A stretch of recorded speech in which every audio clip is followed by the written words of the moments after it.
Hey everyone, Greyhaster here again with another P3 episode on the current CDP that's running. We have a bunch of Twitch contributors with us today. We have Timmy, Mia, Malebot, and BryceLovesGaming all with us today. And the topic today is going to be about, what are we talking about today, by the way? Does anyone remember? Oh, boons and stuff. That's right. Leveling progression. Boons progression, yes, exactly. So I asked each of the people to you look at the CDP summary and find something that they liked and wanted to talk about on that specific topic. So let's be really cruel and start off with Mia because she always feels the most ill-prepared of all of us, usually. Oh boy. So Mia, what? Yes, it's not me. Yeah, thoughts exactly. So Mia, tell me, what jumped out at you? The first thing that I thought about was leveling. And there were sort of two things that really stuck in my head. I was thinking, what are the things that really hinders and what could help players when they're leveling? And I'm thinking one of the things that I truly do not like is this chat block. I don't really know how to explain it. I think what you're saying. New players when you're talking about players when they make a new account, when they make a new player, new character, they can't chat. Right. They can't chat. They can't trade. They can't send messages, etc. until they've finished X amount of quests, and it takes forever. And a lot of people, they don't even know why. They don't know why they can't chat, and they maybe they miss a quest here and there. And so how do they ask questions? How do new players ask questions if not going to Twitch? Maybe they don't know to go to Twitch and ask streamers. Yeah, so we all know why that was put in place. So yeah, which was due to the gold AD sellers. Right. But why not just remove the chat block and then keep the other things like trade and mailing in place? Because surely if you're a trader, if you just remove the chat block, that wouldn't really be that big of a difference. Okay, so I see what you're saying. So you're saying basically that if they remove the chat block, if they still can't trade or use the mail system, then it wouldn't really help them other than to spam advertising, like basically. Yeah. Well, and I think that's the whole goal of the chat block is to spam the advertising, because they can still have an alt account and just spam on a lobby, and then we're right back to PE spam. I mean, the question becomes if any of those things were they effective, and I think I remember in an I don't know if it was an earlier podcast or something, but a conversation that I had where when you go into PE now, do you get lots of stuff where you have to block people? And the answer is no. So I think it worked, but I mean, the question is, to a degree, I still see it from time to time, though. Right. I gotta say. Okay. But I have seen in several streams where people come in, new players, they just ask, why can't I talk? Why can't I do anything? And they're so confused. They don't understand. Okay. And I think that's where I'm coming from. Like, it sort of hurts the new players that come in, where they can't even ask questions in zone chats and stuff like that. I guess that's fair. I think maybe I actually heard we talked about a little bit in the accessibility one, because I think that topic did come up. Yeah. So yeah, okay, that's a strong, and I guess, yeah, like that would be something that they would have to look at and see, if it would be effective or not. Yeah. Can I jump in and make a suggestion onto that? Sure, because you're actually you're the newbie here, so go ahead. So what if they already have a system to like you have to complete a certain number of quests or zones to gain access to chat and the other features, right? Yeah. Why not just shorten the requirements? Because right now it's a lot of zones that you have to go through before you can get all of your features.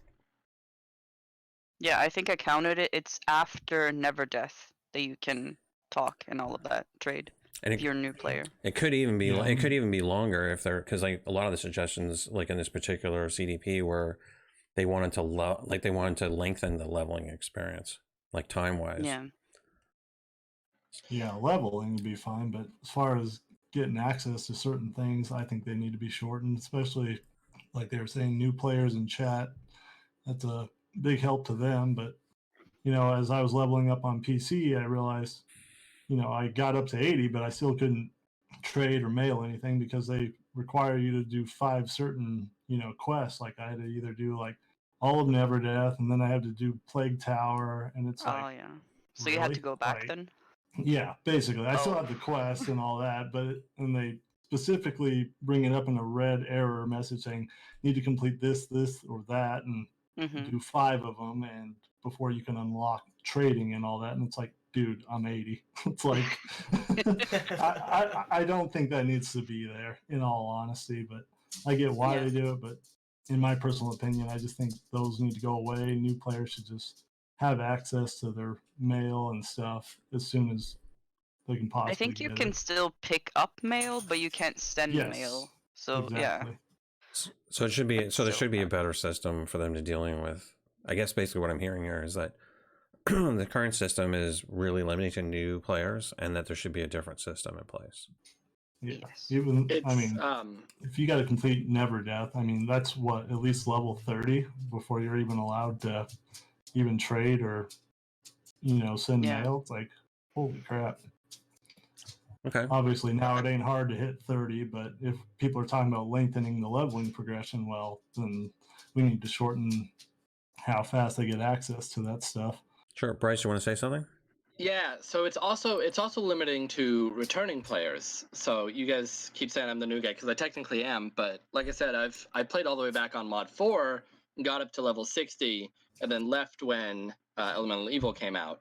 And I've tried multiple times to return, and one of the things that was actually stopping me from returning full time was that chat and auction house block, because I guess I didn't complete all of the quests, and that's something that I could do. And then when I returned, I came after the block was put in place. I do remember that actually. That's like, that was quite humorous. You ended up starting a whole new character and then just doing all the quests, and then it unlocked it for your other one, right? Yep, that's exactly what I had to do because I couldn't find which quest it was that I hadn't completed. I couldn't find where they were, or they just weren't showing up. So I just made an alt and leveled to Never Death and called it good there. Damn. I was gonna say, yeah, because I was getting a red error message, but I don't know when they actually applied that or if it's been around a while. But I was getting a message telling me which quest I needed to complete to do that. So Yeah, it's been a few years. Yeah. I don't remember exact. Okay, so that was a good one. So what about you, Timmy, since you just leveled? What was your big thing that jumped out of your mind as far as, in the topics? What thing was most of interest to you? pretty much what we just talked about. It was, Really? giving, for the newer players, because like I said, I thought it was a little ridiculous that you had to sit around, wait for trading and stuff. But then again, me leveling compared to a brand new player leveling is completely different. I'm experienced. I knew what I was doing to get leveled up fast. I'm not taking my time, so. But plus, you guys saw me in Elemental Evil the other day. I forgot half the quest. I didn't even know what I was doing. yeah. So. But did you? I mean, like, so let me ask you this then. So, so is that like, did you find like that the story, or like you were just power leveling, right? You didn't care about the story or any other stuff, like. Yeah. Well, now, I mean, first time, through on Xbox, yeah, I was interested in the storyline. I was learning everything. I played a couple different tunes trying to figure out what I wanted to play. But yeah, as far as leveling up on PC, been here before, done that. Like, nah, get me out of here. Let's go. Let's get to 80. Okay. Bryce, what about you?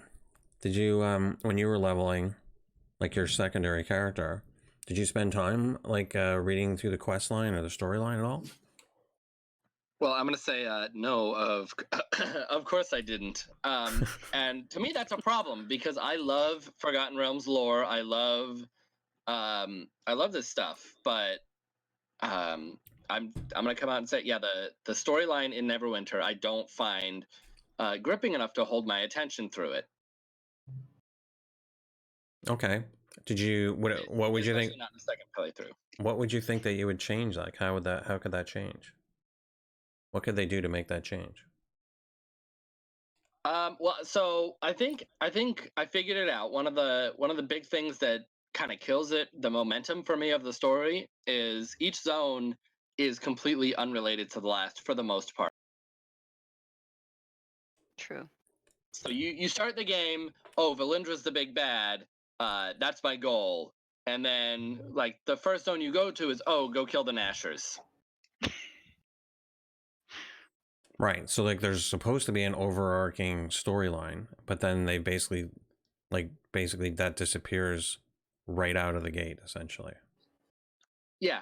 And it's the same problem that I have with leveling in World of Warcraft because I feel the same way. I really like the lore that they have built up, but the fact that there's supposedly this overarching storyline, but it doesn't really exist. It just like disappears as you get farther into it and then comes back later on. Right. Like I think when's the next time you face Valindra? Is that like Dread Ring? No, I don't know. She's not even in there, is she? Yeah, she's in Dread Ring. I think that's the next time you see her. Like Valindra's Dread Ring Tower, now. right? Valindra's Tower, which is in Oh, Dread yeah, Ring. yeah. I mean, yeah, that's the dungeon. Right. That's about it. Yeah, you see her in Malebogs too, so That's true. Oh, yeah. And you I see think- her in Cholt, actually, Omu, but just a little teeny tiny glimpse. Okay. So that's interesting. So so what I think I asked Timmy, so like that was your biggest thing. So what about you, Bryce? What was your thing that you would like to see like out of the CDP? Like when it talked about progression. Yeah, so I mean, really the thing that I'm concerned about is the new player experience and character leveling. And this is an idea I've had in my head for probably a couple of weeks now. And this is probably pretty far down the line if it's even possible. But I wouldn't mind seeing them do to take a page out of WoW's book where they go back and revamp the leveling experience. Maybe shorten it, but make the zones themselves better. Because right now there's a lot of zones in the early game. Maybe cut those down, and even if they're telling the exact same story, just tell it a little more concise. Cut out some of the side stories. Okay. But I mean, I guess the idea, like, I guess what I'm kind of getting the feedback on is that it's good that you have an overarching story. There should be like a hero's journey, and the initial hero's journey is to defeat Valindra, but it meanders far too wide for it to actually be like an effective storyline at the current format. yeah. So there should just be some main quest lines that they're always mentioning Valindra, or we're gonna plan this to making a little advance towards Valindra or something. But like you said, we're going off towards the Nashers and all this other stuff, and it's like this isn't even leading up to Valindra. It's like, where's the story going? Well, what if it was though? Like, I mean, maybe the issue is that they're not actually tying the things together.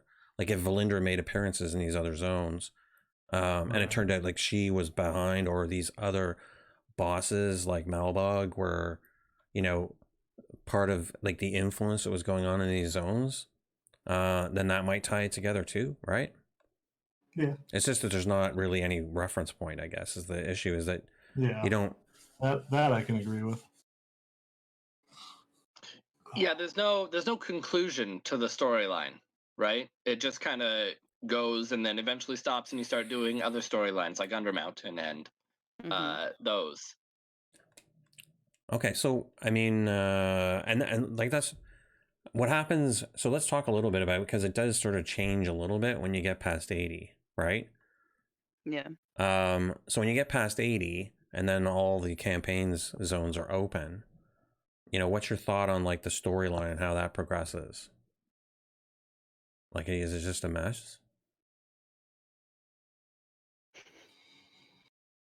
Basically, yeah. I mean, how many times can you kill Makos?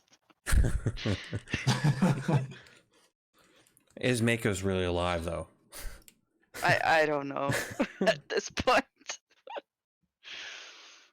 So it is and it isn't a mess. So the part that I like about the campaigns and stuff is that they're their own like self-contained episodes. They're their own self-contained adventures. But yeah, there's the incessant insistence on constant like dailies and repeatables. Does kind of kill any sort of story that they tried to have. And some of the campaign stories are pretty decent. Yeah, I know you really liked Ravenloft, but I actually think everyone in here actually does like Ravenloft, so Mm-hmm. of some degree or another, right? We can all agree that CR is a little screwed up, but other than that, right? I Still haven't done fun. the I dungeon still yet, enjoy so I it. can't say that. Yeah, you'll have fun. There's a video you should watch probably by Silvery that actually shows CR before mod 16 and after mod 16. Oh yeah, I just saw that come up on my feed. I'll take a look at that one. Yeah.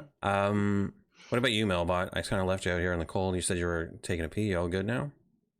Oh yeah. All Yeah. right. So, what's your thoughts? Well, I think the biggest one that actually stood out to me was you know, build variants, and it kind of ties into this because I feel like as you know, in the progression and kind of what you and I were talking about, as you progress, you know, and whether they do it, you know, as you said, Gray, via achievements, and then they want to give you, say, you were saying a base like damage buff to enemies. I think it would be more cool, less contradicting to like the balance in the game, but give a lot more build variance. Is if they actually released like they added soft caps in the game. We need to get rid of this 50% hard cap for endgame players, which in turn will give a lot of build variance. And the way they could do that is, say you complete an achievement, as we talked about. Now you can say increase your say critical strike to 55%, right? As a max, but it might take a lot more crit to do it, and they can figure out, you know, the background math on that. But just having that extra 5% in deflect or critical avoidance, whatever your build may be, you know, it might be, obviously it's more beneficial to have more crit than more power if you can get a crit percentage. So I think if we can add like achievements and then eventually tie it into build variants, it would add a lot of content and, you know, just a lot of people on the game. So, in case like everyone, including the people listening and the people in this room who were not on that call that was between just me and Malebot, I was breaking down like an example of how I saw boons like in campaigns to go. So is anyone in here not familiar with that? Because I don't want to necessarily reiterate the whole thing, but I can't say I'm familiar with that. you are or not? Yeah, no, I'm not. Not, yeah. Okay, well, I'll do a quick summary because I don't want this to be my show, but basically this. The idea is that in a campaign, you complete a campaign or you buy it out, you would get a damage and a damage resistant buff, like of, you know, in that zone.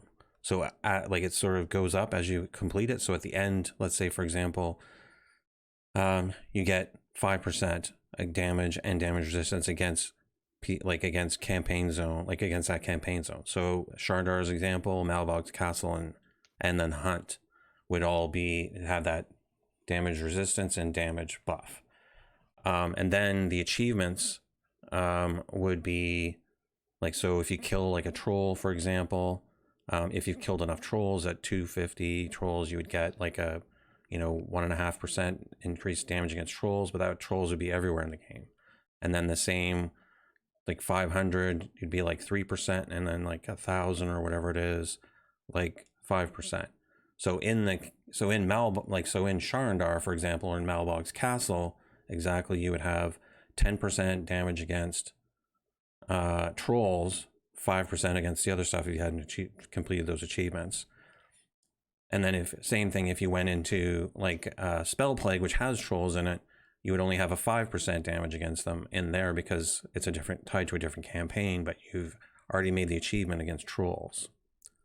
So that was basically the idea. And then I expanded that to include like the same thing with leveling when it comes to like strongholds, because I thought that, you know, with the coming rework for PvP, having flat stats like are gonna, like, you know, 8k power, for example, is the same as a companion now, but that's like what a 20 level 20 guild will give you.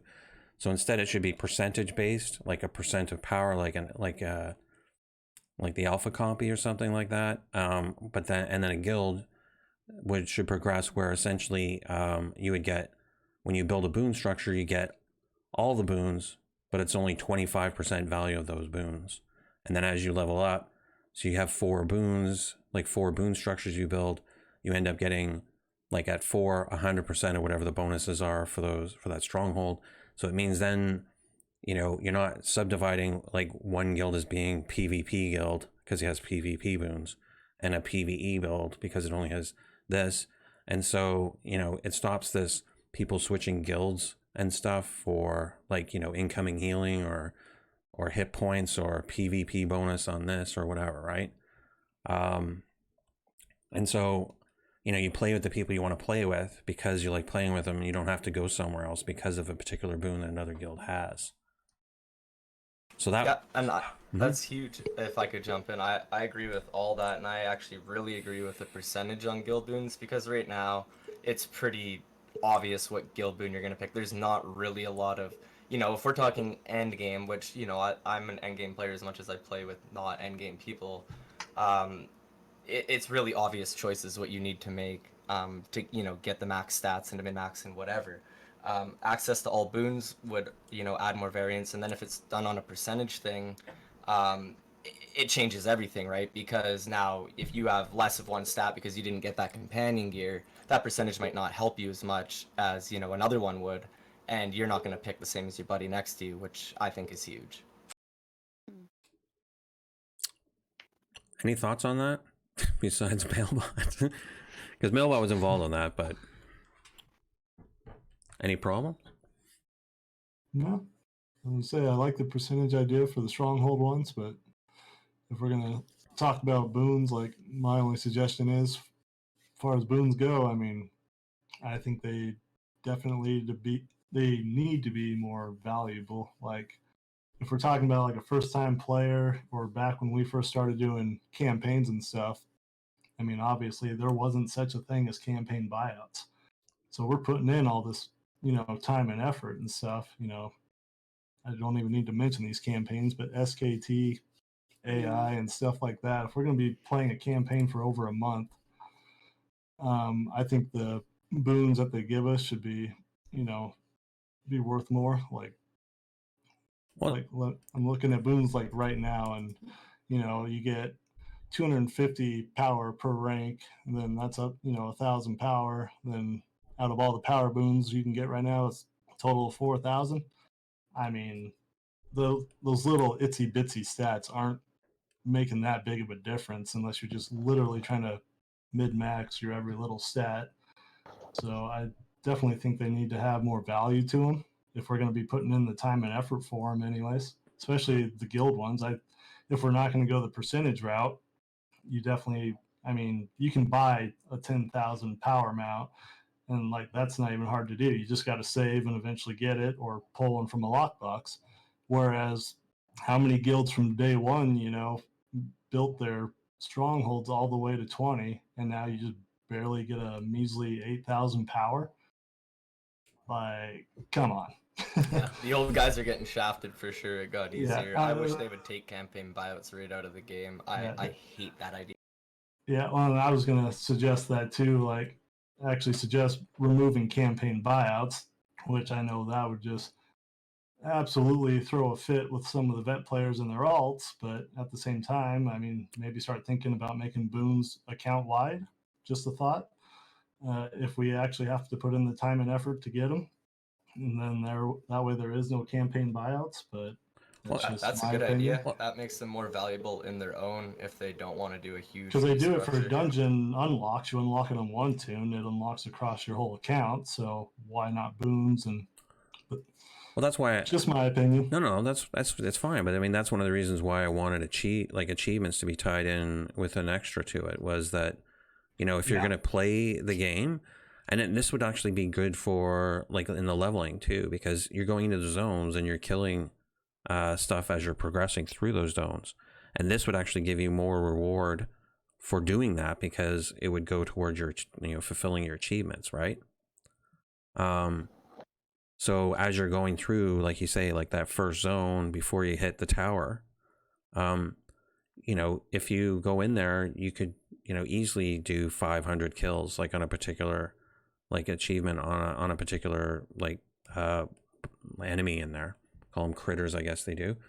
And then when you go into tower, then you have like that 3% extra damage against that particular thing, and it it adds up over time. So it means playing certain campaigns, like as you're leveling, if they are going to lengthen the leveling process, it gives you more opportunity to fill those achievements. Right? Agreed. They make more. It make them have more meaning. They should have more meaning with story, yes, but it also gives them more meaning from another perspective as well. Well, yeah, it actually it makes you want to go do the achievements. Like I leveled up through PC just recently, and I was just like, don't care, just want to get through, get my boons. There was no like incentive to do side quests or actually go get achievements or anything. So then again, that's coming from an experienced player, not a new player. So what do you think? What do you think, Mia, or Bryce?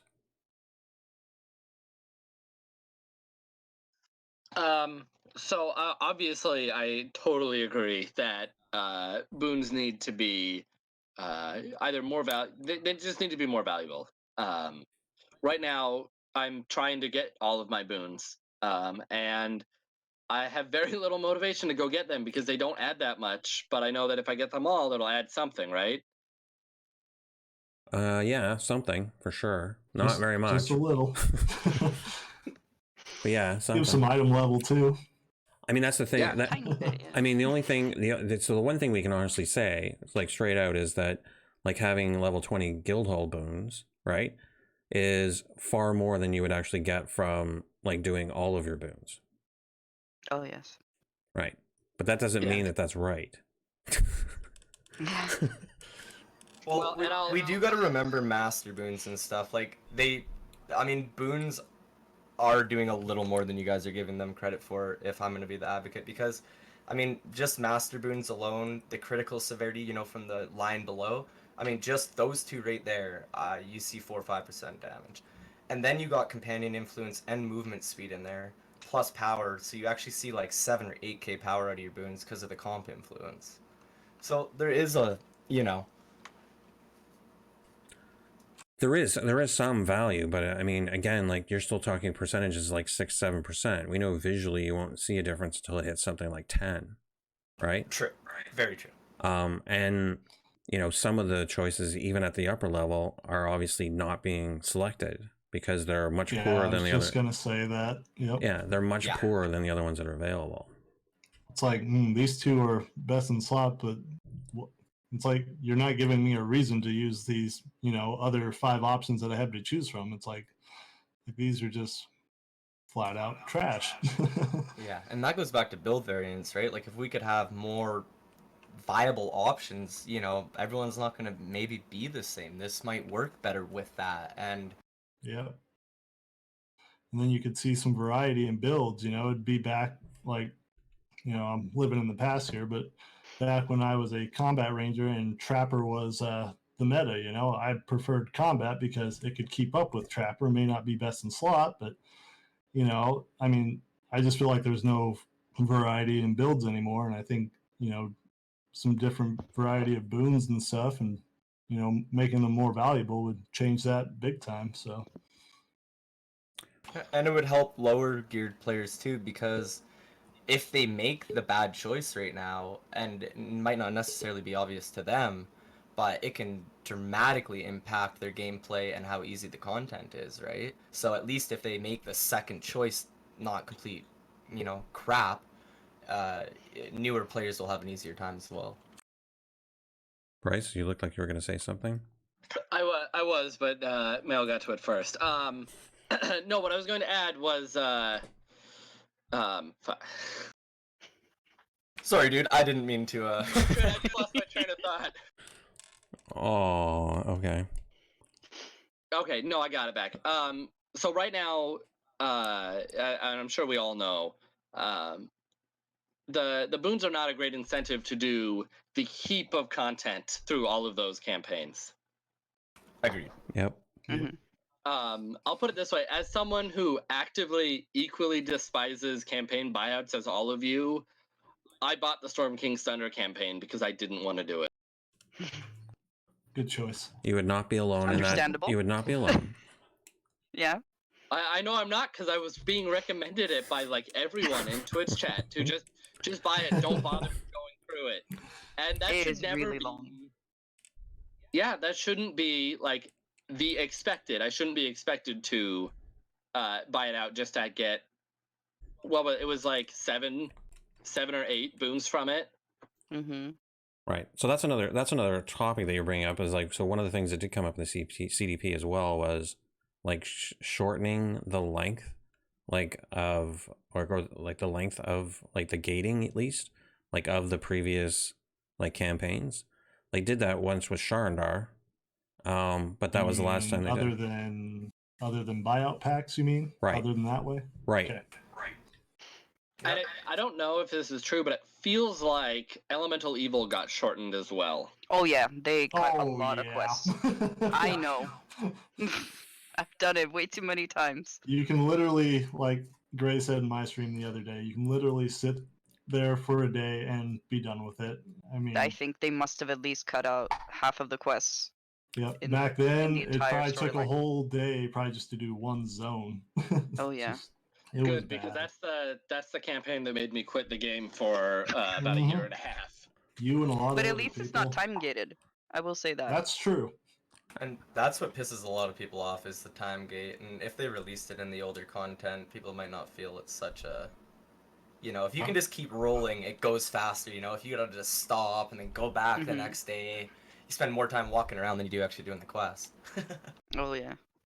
Cough under mountain.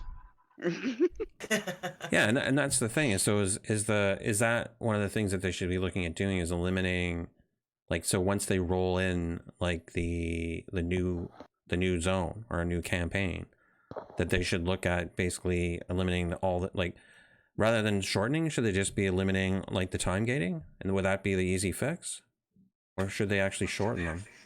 No, I think they should just eliminate the time gating to start, because it's a lot more of a fail-safe, and I don't know, I feel like it'll cause less problems.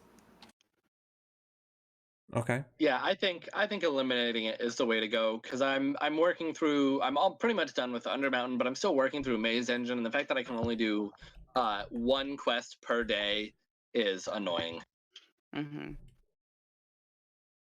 What about the double currency events that they offer for the zones and the legacy quests? Do you think that those like are good or effective when it comes to leveling? I never bother with them, but then again, I'm never leveling anymore, really. So Yeah, I can't answer that. I've done it a couple times, but it's not truly effective. I don't know. I can't I say do I've ever like- made use of them. Yeah, I do like the legacy campaign, but I still feel like it's kind of slow. I don't know. It's just yeah, from what I've Yeah. seen, it's pretty slow. So it's like, yeah, it's helping, but I mean, you can still get stuff for free or potencies and some comp tokens, but I mean, I yeah. will be honest, when they added the legacy campaigns, that's actually when I went back and finished a lot of my campaigns. I got to the point where I said, okay, I'm at the point where I don't actually need the last maybe 1 or 2 boons.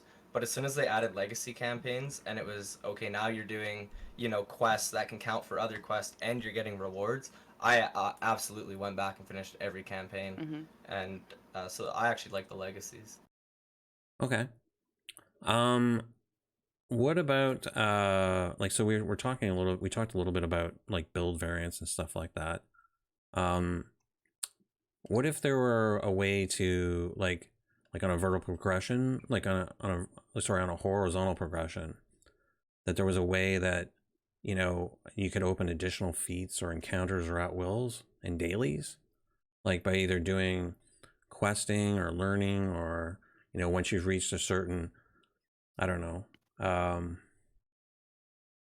completion rate, like of campaigns or something, where something else opens up and then you can have the choice of selecting that versus something else. I think that would be cool, but I think it would be a big issue for them, and it would cause a lot of imbalance if every class got a new at will or two or encounter or two. I think it would be too much. Same reason why they don't make the new class, because they can't even fucking balance what they got. Okay. What about like instead of having like, so right now we have an you know, it's this or that, like on each of our feat choices, right? What if you'd have this or that or that, like, so 3 choices like on each row? I think an extra feat would be a good idea. Yeah. I think Yes, that's more. a great idea. Sorry. Yeah. More. I like more. Yeah, I was going to say, I mean, let's make it to where, you know, that third row of feats is actually, you know, like a lot of people have been complaining about, your feats are limited to certain powers, you know, it's like this feat will make this power better, but now all these other encounter powers or whatever are just completely useless. It's like, Yeah. so I think they need to make a feat for almost every encounter power or almost every daily, or, you know, so on. So it may need to be 3 or 4 feats to choose from. And then I think that would start helping with a variety of different builds and stuff like that. So Right. Like right now we have a choice of 10 feats and we select 5. So if we had a choice of 15 feats and we could still only select 5, that would be like more interesting. Yes. Yep.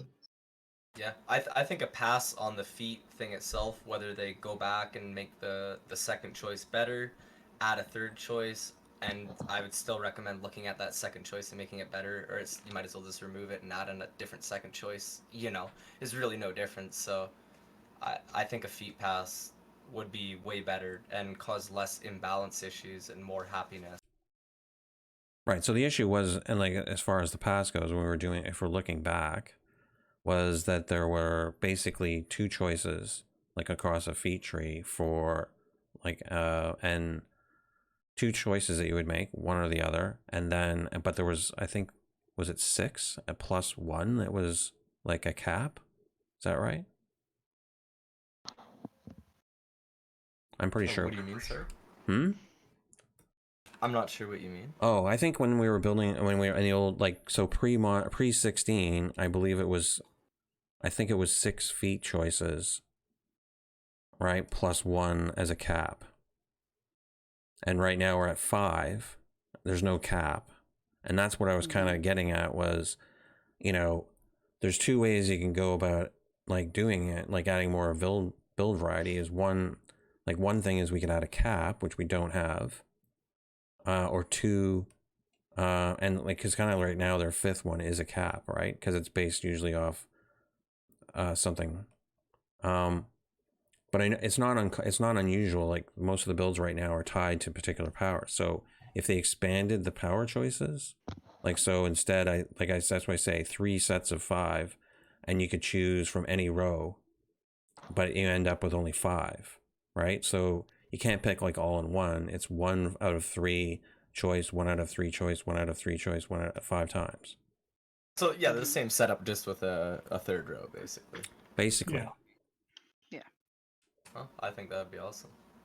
That, or either if we still get the same 10 choices, you know, let us unlock a little more feat points and start doubling up on some of them. That's also not a bad idea too. Just make the extra feats that are crappy available, and at least it's something. Yep. Because I remember, you know, like Gray said, pre-16, I mean, if you were playing a hunter ranger and you were going trapper, well, you could still go into the blue tree or the red tree and select a couple of feats from up there. There was a lot you could do a lot of mix matching and stuff like that, and I just feel we got really limited on that stuff. Yeah, you mean creating hybrid builds between Yes, multiple? yeah. And that was when Neverwinter was at its best, in my own personal opinion. I could get lost for 3 days just moving things around, trying this feat with that feat. Like, the amount of playtime that people spent just doing nothing, but still playtime in Cryptic's eyes was huge just for that kind of thing. And especially for PvP players, I mean, you could do a lot of I was gonna say a lot of different variety then, because you could just put 1 out of 5 here and then 4 out of 5 in the next one, and next row it's 2 out of 3 there. You can get every little itsy bitsy stat that you could for PvP players doing that for customization, but PvE was pretty straightforward. But yeah, totally agree. But it did create problems, right? It did. It did. And There's some of the problems were percentage stuff back then, as well. So yeah, and part of the problems also were the fact that you could make the wrong choice. Like, there were ones that were just broke, like that sounded great but were broken. I was just gonna say that. And that's quality of build, though. I mean, and that's another thing I'd like to add on to maybe even progression, like tooltips in this game. The tooltips really need to be relooked at and at least try and match what they do, because a lot of them, like you say, either just don't do what the tooltip says or aren't functioning, period. And that is going to get a lot of new players because, well, for obvious reasons. Yeah, and I'd wish they'd take their little more time. I know you guys are mainly PC, but on the console side of things, we've always dealt with it. But there's just certain tooltips that say, hit E or W or whatever to make this work. And on a console, we're like, well, what button is that for the controller? Like, hello. Nicely translated. I didn't even know they did that on console. That's hilarious. That is funny. Yeah. Not all the tooltips, but there are a couple out there you come across and you're just like, I don't know what button that is. Like, come on now. So I wish they would slow down when doing stuff for console, but then again, here we are, console players, saying we want mods the same time as PC players. So, I mean, it's a win-lose or lose-win. Don't matter how you look at it. So I know I've been ignoring this thing, but I did mention it in the beginning of the topic, bondings. So, like, as a final thing to talk about, it's the big ugly elephant in the room. Because what about bondings? Like, how do they affect, like, leveling and progression? And, are they good the way they are? Should they be changed? Should they be eliminated entirely? All right, you ready for a hot take? Yeah. I do not like bondings. I don't like bonding runestones one bit. Ban this man. It's not that I don't like the stat boost that they give. I don't like that the bonding runestones are the single biggest contributor, that and an augment companion, to your build. Right. Yep. Yeah, and most new players don't know that. They don't know that, and a lot of them are out of reach in terms of price. Think about how expensive rank 15 bondings are. I still don't have them. Well, not only that, I mean, let's be honest. I mean, if you're a new player and you're not quite sure what's going on, when do you actually even get bondings? You're probably level 80 and still don't have bondings on your fresh tune, Like, you don't even know. Like, you'll see on your companion that, okay, they take bonding stones, obviously, but then it's like, where do I get these? And then, oh, hey, wait, I didn't do those quests. I can't buy nothing off the auction house. It's like, so, I mean, you're stuck, until at least after level 80 half the time as a new player, and you're just like, then by the time you get them, start ranking them up, that's just a whole nother story itself. Oh, yeah. I mean, the recruitment, one of the big things about recruitment was, like, most of us get a new character or whatever for recruitment because we want the bag and the currency, right? But I mean, they get rank 8 bondings on their first character, like, through recruitment. But that is the only time that somebody fresh coming to the game. Yes. Yeah. They're bound, by the way. No, I know they're bound. Yeah. But I mean, but even still, right? Like that's the only time you actually get free bondings, like as a new player into the Yeah. game. Yeah, I think unless there's you like farm some. Winterfest. Yeah, I was going to say there's some comps that come with bondings in the Winterfest, or I think there's comps you can just buy that come with them as well.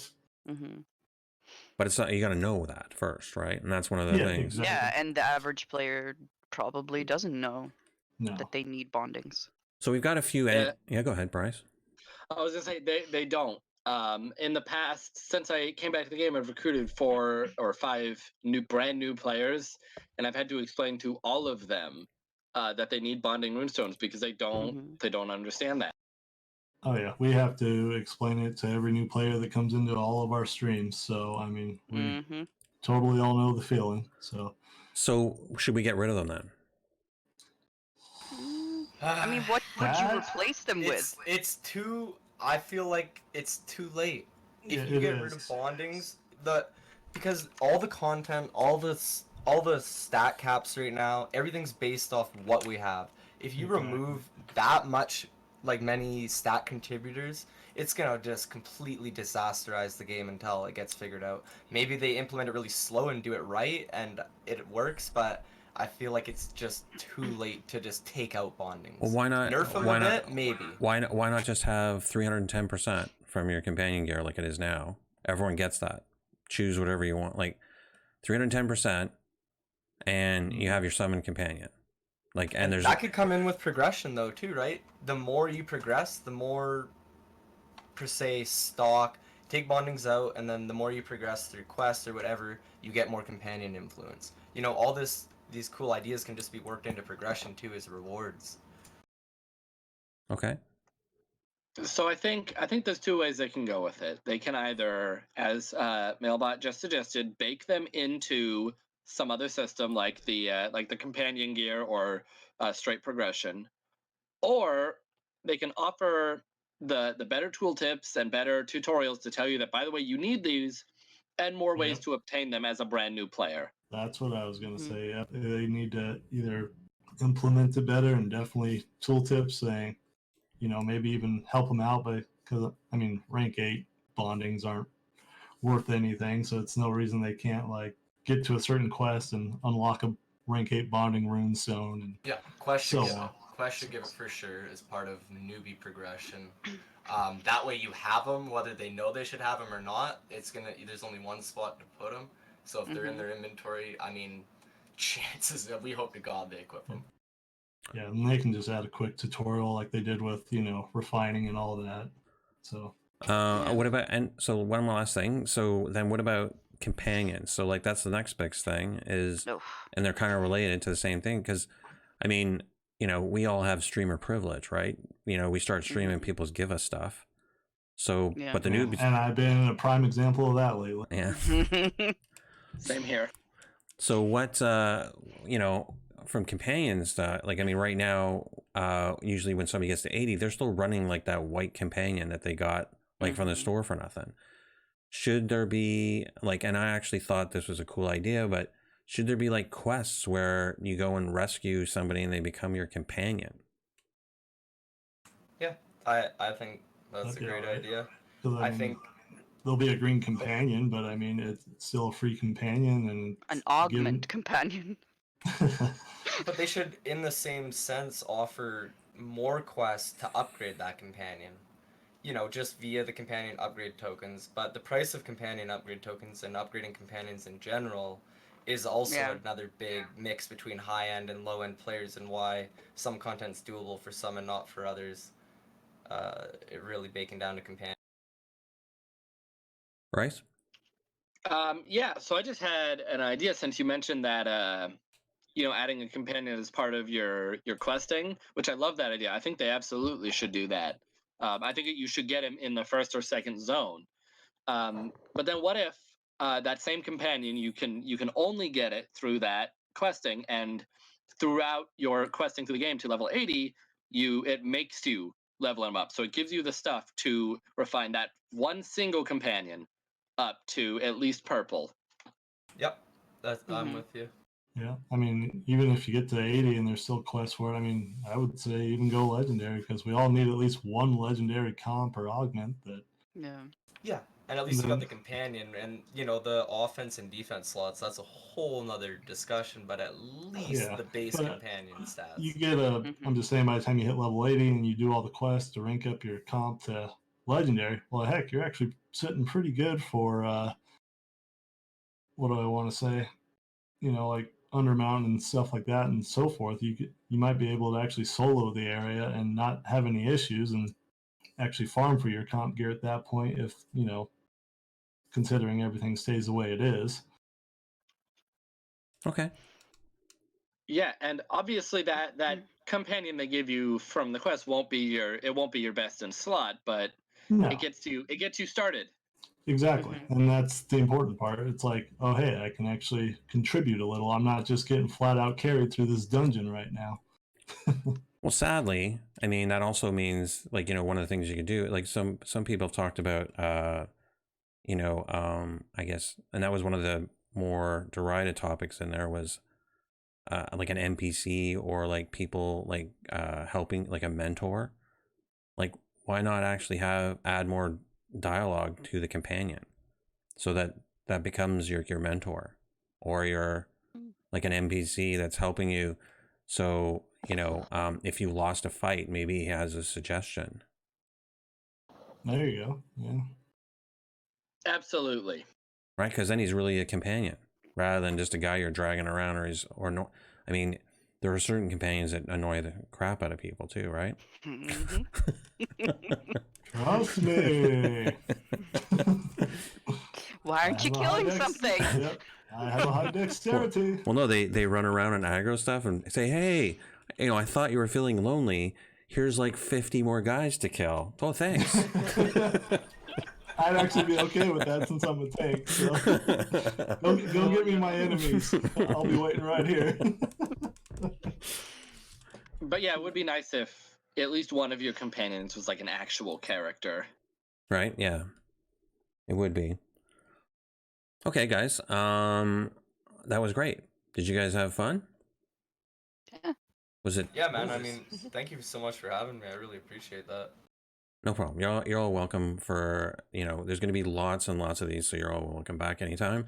Does anyone want to, like, I'm going to be posting your stuff up on the page. So other than that, you can say goodbye, or, if you're doing something interesting that you want to announce, go ahead. Mia? I'm not doing anything interesting. But you can say goodbye, though. Goodbye, everybody. Okay. Bye, everyone. Okay. Melbot, anything? Later. Melbot's doing PvP. Are you doing that PvP contest, Melbot, with Flounder? No, I literally said I don't even care if it's private right now until they remove kicking from PvP. I'm not touching PvP except for maybe just goofing with friends. Okay. Bryce? Bye, everyone. I'm not going to be back streaming until the 27th, so I guess that's it for me. Oh, that's too bad. All right, and then Timmy. Are you gonna Chimichanga? Are you gonna actually like explain why you actually came over to PC rather than like from console? I can, yeah. In 3 words or less. Basically, for what I noticed on console side is, I don't know how bad it is for you guys on PC, but when we're waiting for a new mod, I mean, we get bored. We get really bored. Like, I'll literally log in, I'll stand in the stronghold for an hour, and I don't even know what I'm freaking doing. I'm just staring at the screen, and I'm watching streams, I'm like, my character's not even moving, so it's just, I won't mention certain things that led to why console is, dead now, but Okay. it involves something with Barovia. It's just, we lost a lot of players, and so there's just certain downtimes between mods. But main reason I came over is like, I'm always hanging out with you guys in stream. I'm always having a good time. Why not make a character? I know how to level one up fast, and come play with you guys. Like, there's no reason I can't do both. Like, I got the time on my hands, especially this week where I'm on vacation. Right. So it's just more to come play with some other friends, if you guys consider me a friend, that is. But My man, my man. All right, great. Yeah, it's just due to boredom. Okay, man. All right, thank you all. I will we'll see you next time on the next P3 podcast.